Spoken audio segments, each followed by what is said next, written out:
Good day, everyone. Today we'll be covering a few topics from the subject Business Research Methods. The topics to be covered are meaning of research, classification of research, and research process. Now, let us begin this session. First, we'll see what is research. You can derive the meaning from the word itself, research, that is, searching again and again. Now, you may ask me, why do you need to search again and again on a particular topic? Because only then we will gain better understanding and in-depth knowledge about that particular subject. Take, for example, exploration of space. Many countries around the world keep on sending satellites and rockets to our solar system. Why? Because we as human beings are always curious to know more about everything. So, in short, it can be said that research means systematic method of gathering data, analyzing the data, and presenting the results. Research helps in advancement of knowledge in a specific subject. Next, we'll see about characteristics of a good research. A good research must be reliable and trustworthy. For a research to be good, it must follow certain conditions. First one is sound research questions. When a researcher is collecting data through a questionnaire, the questions must be logical and relevant to the study. The respondents must be able to understand it easily. It should not be complicated and it must be in a sequential order. Then we have follows a systematic research methodology. The quality and success of a research study largely depend upon the method of research it uses. There are many research methods and the selection depends upon the type of research to be conducted. Then we have guided by logic. The use of logical reasoning in a research can make the research more meaningful and trustable. So, the research must be backed by scientific evidences. It should not be done by making guesses or speculations. Then we have ethical research. Ethics is one of the most important aspects of research. Ethics means good conduct. A good research ensures that researchers uphold principles like impartiality, honesty, integrity, and accountability in their work.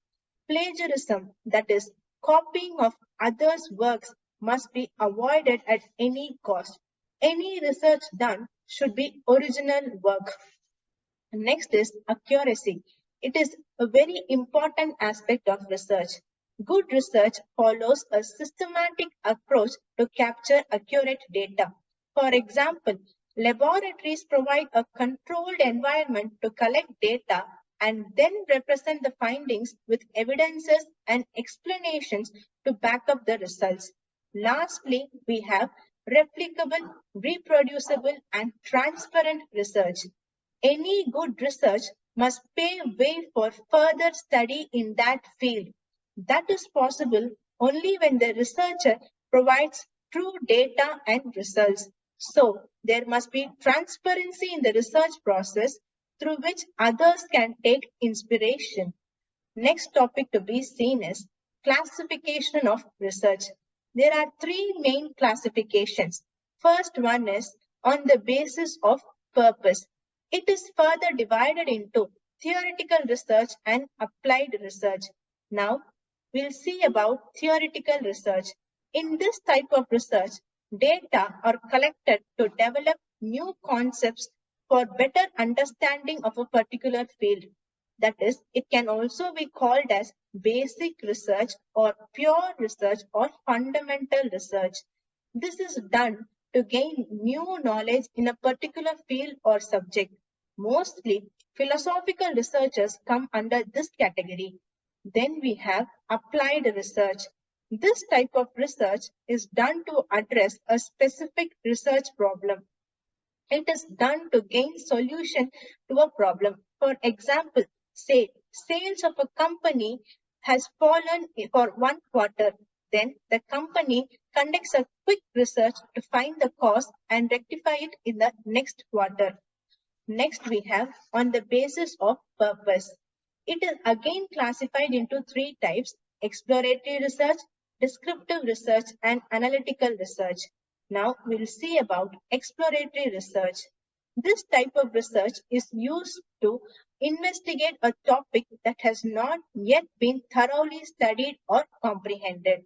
It is used to investigate a problem that is not clearly defined so that we can have a better understanding of that problem. It is also conducted to frame new theories. Then we have descriptive research. From the name itself, we can understand its meaning. It means to describe a situation or phenomenon. It gives an in-depth and thorough understanding of the research topic. It is used to conduct further research on that topic. For example, during COVID pandemic, many research articles were published about the virus, the causes and its effect. It just described what the current situation was then, but it did not give any conclusions or solutions. Lastly, we have analytical research. Analytical research is done for analyzing the information. For example, analyzing the consumer satisfaction towards any brand's shampoo using data collected from the consumers of that shampoo. Next, we have on the basis of data used. It can be divided into qualitative research and quantitative research. In qualitative research, data is collected through open-ended questions. The respondents' thoughts, attitude, and behavior are put forth in a qualitative term rather than using numbers and numerics. Most behavioral attitude studies are qualitative in nature. Then we have quantitative research. It deals with numerical data and quantity. It uses statistical methods to analyze the data and present the results in a quantitative manner. The next topic to be seen is research process. The research process is a set of ordered steps a researcher must take to ensure that all parts of his investigation are completed at a high standard.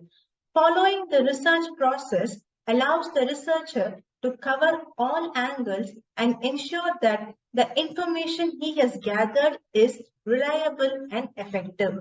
So the steps are identify the problem, evaluate the literature, create hypothesis, research design, describe population, data collection, data analysis, and report writing. Now, we will see them one by one. The first step is identify the problem. So, what do you mean by this? The researcher must first identify the problem for which he needs solution. Only when he narrows down the research objective, he can ask relevant questions which will then give accurate answers. If he is not sure about what he is researching, then he cannot separate necessary data from irrelevant and unnecessary information. This will delay the research and the results will also not be accurate. The second step is evaluate the literature. It is one of the most important steps in research. It is also called as literature review. The researcher must study the past research articles that explains his problem or the topic he is researching. Only then he will gain an understanding about what has already been found and from where he can do further research. The next step is create hypothesis. Now you may ask me, what do you mean by hypothesis? Hypothesis is nothing but assumptions. The researcher must assume certain things and do the research to prove that his assumption is true. Say, for example, a researcher wants to study consumer satisfaction towards a product, then he will assume that there is no relationship between the price of the product and the level of satisfaction towards the product. If it is proved that there is indeed no relationship between the two factors, then his assumption will be proven true. But if the results show that there is a relationship between these two factors, that is, say, the price of the product affects the satisfaction level, Then further research can be carried out either by the researcher himself or by someone else. If the next research is conducted by another person, then he will study the previous research, which is called as literature review, that is the second step. Now we'll see the fourth step, that is the research design. The research design answers the questions of what is the research about, when will it be conducted, where will it be conducted, and how will it be done. In short, it gives a blueprint of the research plan. This will help the researcher in forming the questions, fix what data is to be collected, what method will be used to analyze it, and in what way will the results be presented. The research design aims to minimize the time, money, and effort required to acquire meaningful evidence. The fifth step is describe population.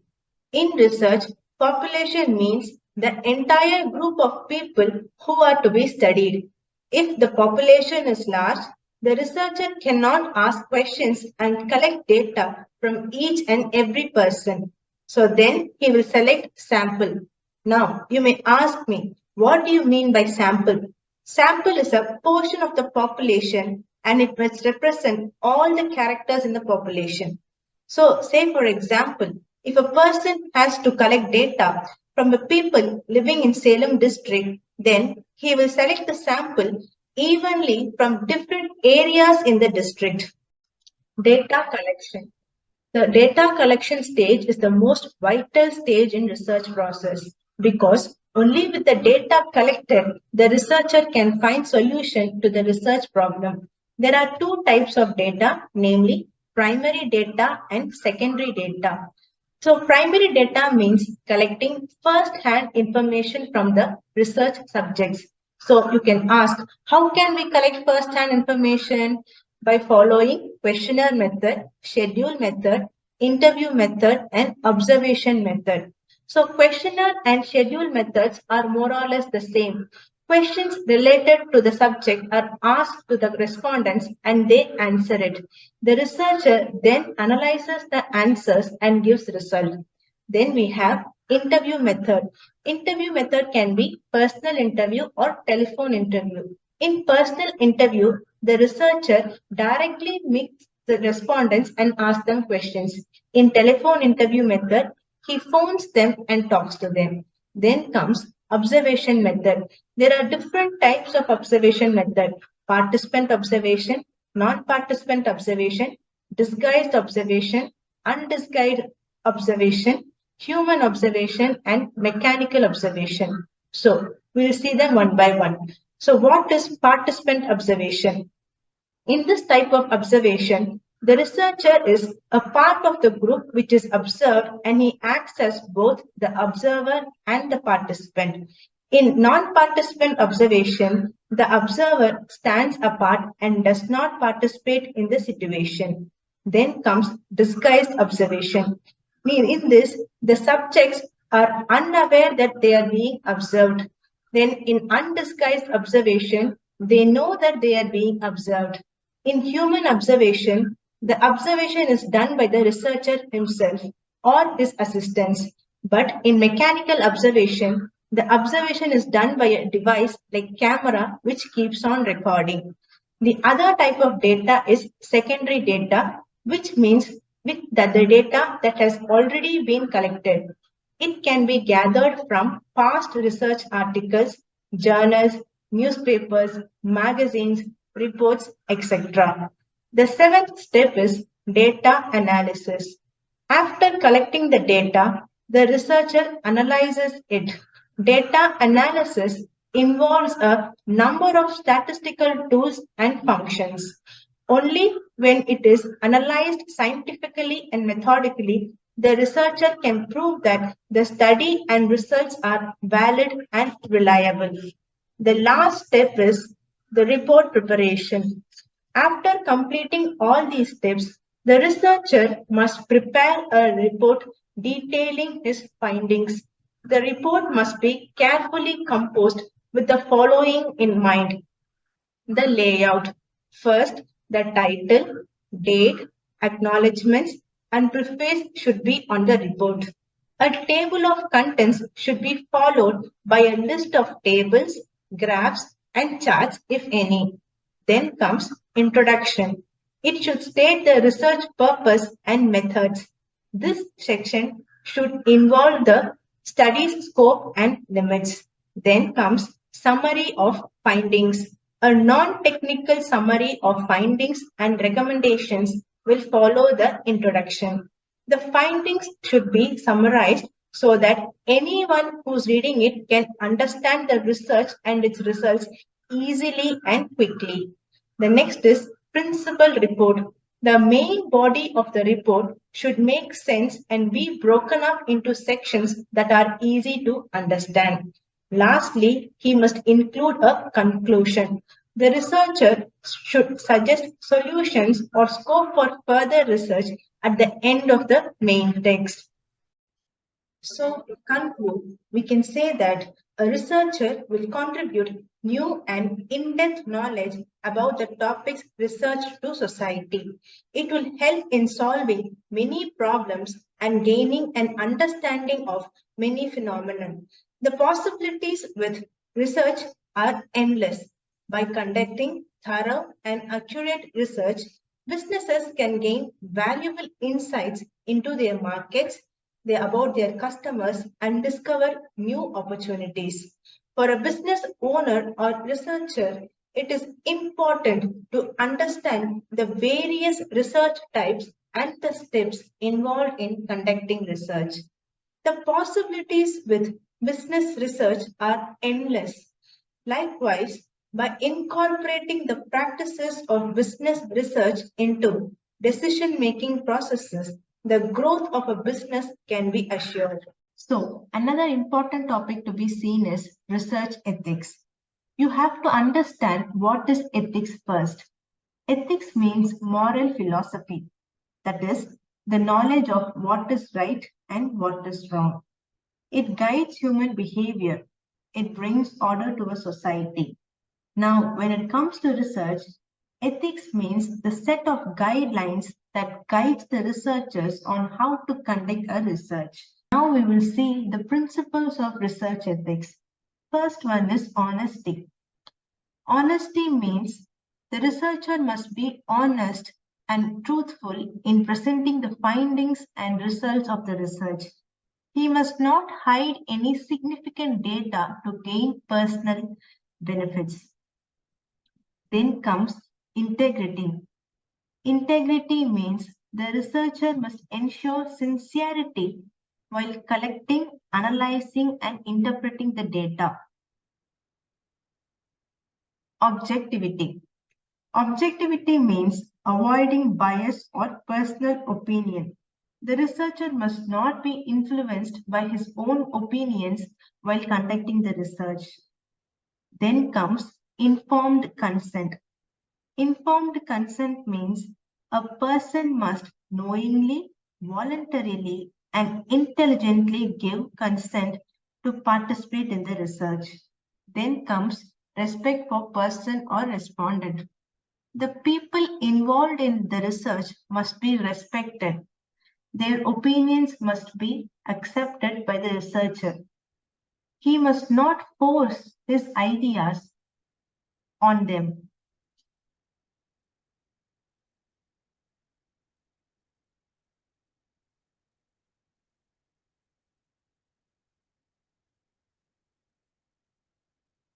The next one is protecting the subjects. So, while doing the research, the researcher must not harm the subjects. They may be human subjects or animals. So, if they are human subjects, their health must not be put in risk. Their privacy must be ensured and they must be respected while conducting the research. Then comes responsible publication. Responsible publication means doing original work, that is, others' work must not be copied and the researcher must publish only his own work. Protecting anonymity. It means not revealing the name, address, or other information related to the research subjects. Then confidentiality. Confidentiality means keeping the information relating to the research confidential till it is approved for publication. Then comes non-discrimination. The researcher must avoid discrimination on the basis of age, sex, race, ethnicity, or other factors that violate human rights. Then comes openness. The researcher must be open to sharing results, data, and other resources. They must also encourage constructive feedback. Then, carefulness and respect for intellectual property. The researcher must give credit to the intellectual property of others. He must always paraphrase while referring to other articles, writing, etc. He must never plagiarize. Lastly, we have justice. The researcher must do the research in a just and fair manner. He must not cheat the respondents or the public while publishing the results. He must always strive for the benefit of the society.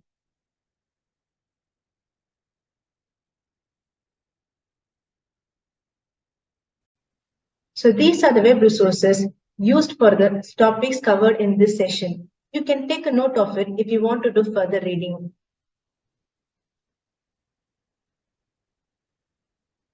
So thank you all for listening patiently to this session, and I hope it was useful to everyone. Thank you.